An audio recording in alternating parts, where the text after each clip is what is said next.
करने जितना भी आयु कर्म आपने बांधा है उसमें अकाल में मरण ना हो। अकाल में मरण भोजन के कारण, अकाल में मरण विचार की शक्ति के कारण, अकाल में मरण किसी वस्तु के औरे को खराब कर देने के कारण। अब देखिए, आपकी नई गाड़ी थी, नई गाड़ी तो निर्जीव थी, लेकिन बगल वाला गाड़ी वाला बाइकर्स आया, बाइकर्स ने एक स्क्रैच मार करके निकल गया। स्क्रैच मारना पर गाड़ी में स्क्रैच लोहे के ऊपर पड़ी है।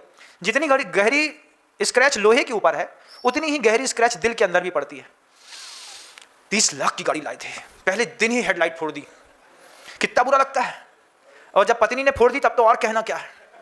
फिर तो पहले दिन गाड़ी लाए, बाइक से चलाते बनती थी, तुम ही ले चलो। अब वो तुम ही ले चलो, अब जीएम की गाड़ी लाल कलर की 30 लाख वाली दे करके शोरूम से निकले, बाहर निकले नहीं कि मिसेस ने ठोंक दी, क्या कर दिया, सॉरी गलती हो गई। आप क्या सॉरी, बाहर निकल के देखा तभी पेमेंट पूरा चुकाया नहीं और गाड़ी की हेडलाइट टूट जाती है। तो गाड़ी में स्क्रैच कम पड़ती है, दिल में ज़्यादा पड़ती है, इससे भी आयु का घात होता है। सुबह सुबह सोकर के उठना पड़ता है, सोकर के उठ करके 9 बार बोलना पड़ता है अपने मुख से, अपनी जिंदगी को खुशहाल बनाने के लिए। नमे किंचन, ये क्या शब्द है, नमे किंचन, मेरा इस दुनिया में कुछ भी नहीं है। ये सोकर के उठने के बाद दुनिया में अभी तक सीखा होगा ना, क्या 9 बार नमोकार मंत्र पढ़ो, लेकिन 9 बार नमोकार मंत्र से ऊंची चीज है अपने आप से बोलो 9 बार बैठ करके, नमे किंचन, नमे किंचन, मेरा कुछ भी नहीं है, न राग द्वेष मेरे हैं, न पत्नी मेरी है, न परिवार मेरा है, न गाड़ी मेरी है, न व्यवसाय मेरा है। रोज 9 बार अपने आप को भी अंदर से भावना देंगे ना, धीरे धीरे धीरे धीरे करके ये जो इधर पे स्क्रैच पड़ता है, ये स्क्रैच नमे किंचन शब्द से मिट जाएगा।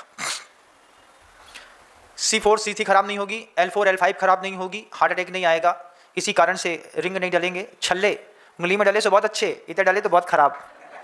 कहाँ पे, उंगली में 3 छल्ले, देखो तो जो बड़े घर की 10 उंगलियों में एक अंगूठियाँ पहनी है, बहुत अच्छे। फिर धीरे से बताएं, इतने ही नहीं, इतने भी 3 अंगूठी पहनी है इनने अंदर पे।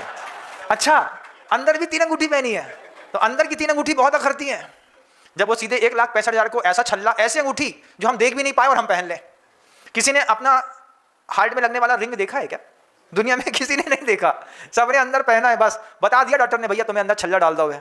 हाँ भैया, कितने, 2.5 लाख, 2.5 लाख का छल्ला अंदर डाले। इससे अच्छा है कि बाहर जो है हम 9 बार बोलें, सुबह सुबह सो करके उठ करके बोलें, नमे किंचन, नमे किंचन, मेरा इस संसार में कुछ भी नहीं है। जब आप इस बात को, इस वाइब से अपने आप को भावित करेंगे, आपका ऑरा बढ़ेगा, आपको बहुत अच्छा लगेगा।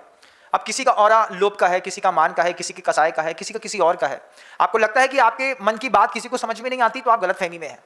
आपके मन की बात चेहरे से स्पष्टतः समझ में आती है। अगर थोड़ा भी कोई आध्यात्मिक दार्शनिक व्यक्ति है, वो चेहरा देख करके आपका ऑरा देख लेता है और वो भांप जाता है कि आप ये चाहते हैं और ये करने वाले हैं। आप अगर ये शब्द गुरु से कहते हैं कि महाराज जी घर में पैसा नहीं संभलता, आप अगर ये शब्द कहते हैं गुरुओं से, इतना कमाते हैं और इतना कमाने के बाद भी घर में कुछ बचता नहीं है, दिन रात मेहनत करते हैं। हम दुनिया भर के लोगों से कहते हैं अपना ऑरा संभालिए, आपके साथ रहने वाले का ऑरा संभालिए, निर्जीव वस्तु का आप परिवर्तनशील ऑरा बेवक्त खराब मत करिए। और अगर आपको लगे कि इसमें जीव हो सकता है, क्योंकि आपको तो गुणस्थानों की व्यवस्थाएं बताई जाती है ना बहुत ज़्यादा, पृथ्वी कायिक के 32 भेद हो गए, जल कायिक के इतने सारे हो गए, फिर इसके इतने हो गए, तो आपको सब पता रहता है कि कहाँ पे जीव हो सकता है, कहाँ पे नहीं। छोटा बहुत भी अगर सैद्धांतिक ग्रंथों को पढ़ लेते हैं तो उसमें हमको ये समझ में आ सकता है कि भले इसमें जीव अभी नहीं था, लेकिन इसमें जीव आ सकता है। ये डेस्क रखा है, माइक रखा है, ये दिखने में तो लोहा और प्लास्टिक हो सकता है, लेकिन इसमें भी जीव आकर के स्थान रख सकता है। तो हम क्या करेंगे, इसको उठा करके पटक के नहीं रखेंगे, धीरे से रखेंगे। बाल्टी है तो लात मार के खिसकाएंगे नहीं, उठा के दर देंगे। क्या समझे? अब घर के अंदर की वो जो स्टूल रहती है, तो जिनकी ऊर्जा का प्रवाह जो होता है वो नाभि से नीचे का सक्रिय रहता है। इस बात को भी बहुत अच्छे से समझिएगा। जब हम इंग्लिश का 8 लिखते हैं, है ना, इंग्लिश का 8 लिखते हैं, तो आप लिख के देखिए कहाँ से लिखते हैं, कैसे लिखते हैं। जब आप इंग्लिश का 8 लिखते हैं तो बीच में एक पॉइंट टच होता है ना, जो एक केंद्र में जहां पर डॉट्स बनते हैं, वो डॉट्स एक्चुअल में आपका नाभि स्थान है। अब आप इंग्लिश का 8 लिखिएगा तो इंग्लिश का 8 लिखने पर आपको आपके शरीर की संरचना दिखाई देगी कि जैसे कोई बैठे हुए व्यक्ति का शेप होता है, वैसे इंग्लिश के 8 का शेप होता है। तो जहां पर डॉट टच होता है, एक दूसरे को क्रॉस करता है, वो नाभि स्थान है। अब उस नाभि स्थान के नीचे की जो ऊर्जा लोगों की प्रवाहित होती रहती है, मतलब नीचे के तंत्र ज्यादा सक्रिय रहते हैं, उनके सारे काम हाथ से ना होकर के पैर से होते हैं। घर के अंदर बोलेंगे भैया एक तकिया दियो, तकिया भी वो हाथ से नहीं देगा, वहीं से लात मारेगा, तकिया पहुंचा देगा।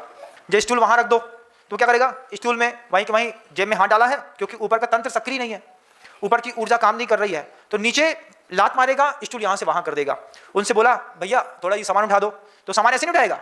सामान कैसे उठाएगा, सोफा सेट में बैठे बैठे बैठे पन्नी रखी है, उसमें 3 टमाटर रखे हैं, मम्मी ने कहा टमाटर दे दो, तो पैर के अंगूठे को पन्नी में फंसाएगा और ऐसे घुमा करके जे टमाटर पकड़ो। समझ रहे हैं, ऐसा होता है कि नहीं?